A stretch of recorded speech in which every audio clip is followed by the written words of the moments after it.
welcome back to 3 and Out on TV Piedmont Channel 60. I'm your host, Brian Carter, alongside Ryan Orlovsky. Get your popcorn ready, because we're putting on a show. You're watching 3 and Out. Your boy Orlovsky has the rundown. On the opening tip, we're debating who is the rightful MVP, Pujols or Howard. We'll answer our adoring fans' emails on the 7th inning stretch, and on third down, we'll have our infamous More or Less segment. As always, if you have questions, comments, or topic suggestions, feel free to email us at 3andOutsports@gmail.com. All emailers receive a free 3 and Out pen. That's right. Come on, yeah, you can't beat that. Our big topic, the heated debate on who truly deserved the National League MVP award, Albert Pujols, the recipient, or Philly slugger Ryan Howard. Pujols earned his second MVP award while Howard missed out by a large margin, although winning the World Series. Pujols' Cardinals failed to make the playoffs, which was one reason many thought the award should go to Howard. Let's argue. We all know I'm going to go with my boy Pujols. Orlovsky, why would you pick Howard? The reason there is that large margin there that Pujols won by was, I think, only because of the batting average. 251. Howard would have been had the lowest batting average of any MVP in Major League Baseball history. But if you take that away, I mean, he still led the major leagues in home runs and RBIs. Two out of the three Triple Crown categories. Pujols led it in one. So. Okay, but you can't just take it away. You'd be like, if you take it away, he's the MVP. I mean, Pujols, 05 MVP, and then you compare him to 06 when he should have been the MVP, and Ryan Howard won out on that one, and that was exactly reversal of what we're seeing this year. In 06, Pujols got gypped off. We won the World Series. He hit 49 homers, had a hell of a year, and did not get the MVP award. Howard's team sat on the couch watching the Cardinals win the World Series, and Howard got the MVP. So this year, it's payback. That's all it is. We knew it was coming. It's only fitting that it worked out this way. Payback's a mantra, is what I should say to that. So Pujols, by the way, you got to put it like this. You mentioned the strikeouts, 199 strikeouts. I didn't mention the strikeouts yet, actually. Okay, well, I know you're going to, or actually you wouldn't want to because you're taking the other side, but 199 strikeouts 2 years in a row now by Howard. Pujols had only 54. But why does that matter? He drives in 146 runs a year. Because the RBI can be a useless statistic as an individual because... Oh, and 48 jacks. That's a useless statistic. 200... Look, useless? Huh? Is that a useless too? 48 jacks?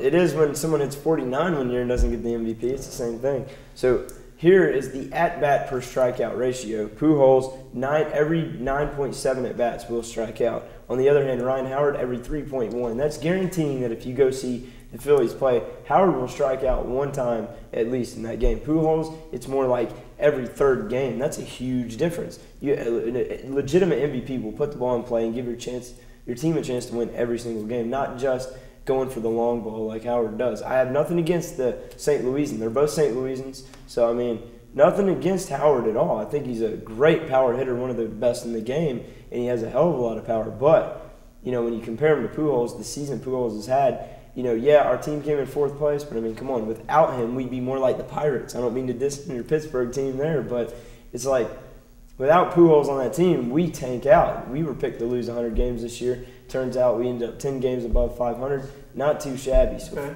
Well, no one saw the Phillies going to be in the World Series and actually win the World Series coming into this year. Nobody saw that coming. And I mean, yes, you had the Rookie of the Year and the reigning MVP coming back. They weren't one of the heavy favorites to win the World Series. You can't say they were a heavy favorite. Well, they had better chances than the Cardinals. Howard did not make his team more valuable. In fact, you take Howard out. Howard appeared in 162 games this year. Yeah. How can you say that he's not a valuable player? I did not say he is not a valuable asset. He's the Iron Man of Major League Baseball. I did not say he is not valuable. I said that without him, they still could have went on and won the World Series because back in September, you look at September, I've done the research. You look at September, you add up all the RBIs that Howard had. Only three of those times, 3 of the wins in September that Howard helped with an RBI to get. Pujols, on the other hand, I think it was 5 times where he had an RBI in September that ended up leading to a win. So, I mean, and let's face it, if you look at how Howard did in the postseason, especially in the World Series, most of the other guys chipped in to make that possible. Howard had really not much to do with it. Maybe the fear of him in the lineup, maybe that's about it, though. But you see, Howard was valuable when it mattered most, is how I see it. World Series. I just said he did. He had a 3 home runs in the World Series. I mean, Yeah, how many Big asset to hits? this How many team. hits? You're right. He didn't have a great postseason, but 3 when it hits? mattered, big players make big plays in big games. Brian Carter. Well, Pujols kept his team in a playoff race as well, so it's not, you can't just look at the team itself. I mean, who cares? I mean, But Howard got his team to the World Series. hey, in 06, Pujols won the World Series with the Cardinals, and Howard was sitting there eating potato chips, getting fatter, and look at what happened. I mean, he gets the award for that. Pujols stomps Howard where it matters most. Here's what I'm talking about. 3 of baseball's biggest categories, on-base percentage, slugging percentage, and runners in scoring position average. Pujols, 462 to 339 on on-base percentage. Slugging, 653 to 543. Runners in scoring position, Pujols, a line of 339, 523, 678 versus 324, 339, 589. It's a lot of stats to take in there, but basically, Pujols stumps him in every category. And come on, when a guy Not has every 50, category. You can't say that. Not every Howard, 11 more home runs, 30 more RBIs, and he appeared in all 162 games. oh wow, well Pujols went on the DL one time, big deal. He's still the average speaks for itself. 251 average by Howard, as you mentioned, the lowest that would have been the lowest for any MVP ever in history. By how much? I'll tell you. 1944, St. Louis Cardinals had an MVP, Marty Marion, who batted 267. That's still 17 points higher than your boy Howard. I mean, it's a no-brainer. You don't give someone an MVP who strikes out 199 times and also he strikes out 199 times, also has an average right at 250. I mean, you keep bringing this average into play. I mentioned that. You can't give someone that has 250 batting average the MVP. I don't feel like he's worthy in that aspect of it. But at the same time, I mean, this guy got his team to the World Series, and when it was all said and done, Ryan Howard had a World Series ring. Look who else was in that lineup. Chase Utley, Shane Victorino, Pat Burrell. They had a great team all the way around. The Cardinals had a bunch of pretty much nobodies going into the season. Pujols has still hit 357. That's over 100 points higher than Howard. I don't even know why we're debating this, to be completely honest with you. Well, I mean, if Chipper Jones didn't get hurt, he would have had the MVP anyways with his 364 average. Oh, please. So man. That guy was held out of the lineup so many times. I don't even want to go there. But Pujols had 18 of the 32 first-place votes, 369 total points. Howard had 12 of the votes, 308 total points. Pujols was the only player listed on all the ballots, and he was only the 25th guy ever to win the MVP for more than one time. Anything else you want to add to it?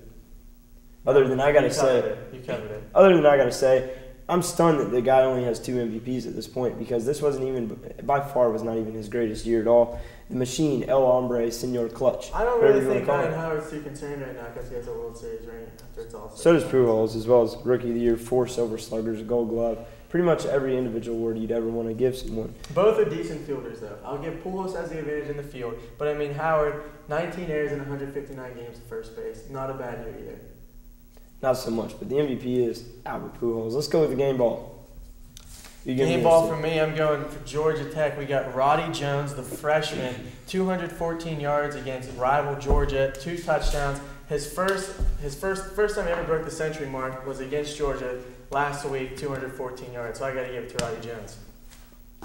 All right, sounds good. I was actually on the sidelines for that game as well, so I got to see that up close and personal.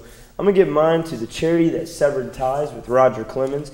That was a golf event every year that, Roger Clemens helped that charity with. But, the Mitchell Report still haunts this 7-time Cy Young winner.